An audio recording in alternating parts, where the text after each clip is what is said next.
السلام علیکم ورحمۃ اللہ وبرکاتہ۔ ویورز، آج آپ کو بتائیں گے کہ برتھ ڈے کے موقع پر کون سا وظیفہ پڑھنا چاہیے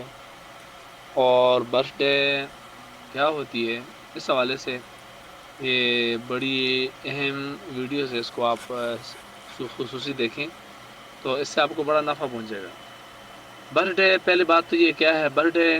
یہ سوال بی بی سی ورلڈ کے ایک پروگرام میں موجود دنیا کے کچھ پڑھی لکھی شخصیات حاضرین سے دریافت کیا گیا تھا، کہ جس کا جواب ہر کسی نے اپنے اپنے انداز میں دینے کی کوشش کی، لیکن سب سے خوبصورت جواب ڈاکٹر عبدالکلام نے دیا۔ انہوں نے کہا کہ برتھ ڈے آپ کی زندگی کا وہ واحد دن ہے کہ جب آپ کی رونے کی آواز سن کر آپ کی ماں مسکرائی تھی۔ اس کے بعد پھر ایسا دن کبھی نہیں آیا کہ اپنی اولاد کے رونے پر ماں مسکرائی ہو۔ یہ تو ان کا جواب تھا، لیکن اب اس کا وظیفہ کیا ہے؟ وظیفہ اس کا یہ ہے، جب بھی آپ کی برتھ ڈے ہے، آپ کے کسی جاننے والے کی برتھ ڈے ہے، اور اس کو یہ خاص خیال بھی رکھنا چاہیے، دھیان بھی رکھنا چاہیے کہ اس کی زندگی کا 1 سال کم ہو گیا، یعنی کہ جو سال اس کی زندگی کا گزر گیا، اب دوبارہ وہ سال اس کو کبھی بھی دیکھنا نصیب نہیں ہوگا، وہ سال دوبارہ اس کی زندگی میں کبھی نہیں آئے گا۔ اور وظیفہ یہ پڑھنا چاہیے کہ یا اللہ، جو میرا پچھلے سال گزرا ہے، اس میں جو میں نے غلطیاں کی ہوئی ہیں، لوگوں کے حقوق مارے ہیں،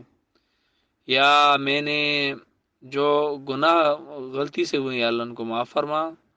اور آگے جو نئے سال آنے والے ہیں، اللہ جتنے بھی میرے سال ہوں گے ان میں مجھے نیکی کرنے کی توفیق عطا فرما، اور مجھے تمام لوگوں کے لیے باعث رحمت بنا، اور مجھے تمام لوگوں کی ہمدردی بھی نصیب ہو، اور میں بھی ان کے ساتھ ہمدرد بنوں، اور لوگوں کا دست و بازو بنوں، اور اپنے پیرنٹس کا اور تمام لوگوں کا میں آنکھوں کی ٹھنڈک بنوں۔ تو یہ وظیفہ آپ نے، یہ مطلب دعا دل میں کرنی ہے۔ اور اگر عربی میں بتایا جائے تو آپ کو نہیں آئے گا، تو آپ بہتر ہے کہ اپنی اپنی زبان میں، چاہے آپ انگلش میں مانگیں، آپ اردو میں مانگیں، یا پھر آپ پشتو میں مانگیں، سرائکی میں، گجری میں، یعنی جو بھی آپ کی لینگویج اس میں آپ مانگیں، اور آگے کے لیے دعائیں کریں، اور پیچھے جو آپ سے کچھ ہوا اس پر اللہ تعالیٰ سے آپ معافی مانگیں۔ تو ویورز، آپ کو اگر ہماری ویڈیو پسند آ گئی تو پلیز آپ اس کو شیئر بھی کر دیں، اور چینل کے اوپر آپ نئے ہیں تو پلیز آپ اس کو سبسکرائب بھی کر دیں۔ اللہ تعالیٰ ہم سب کا حامی و ناصر ہو۔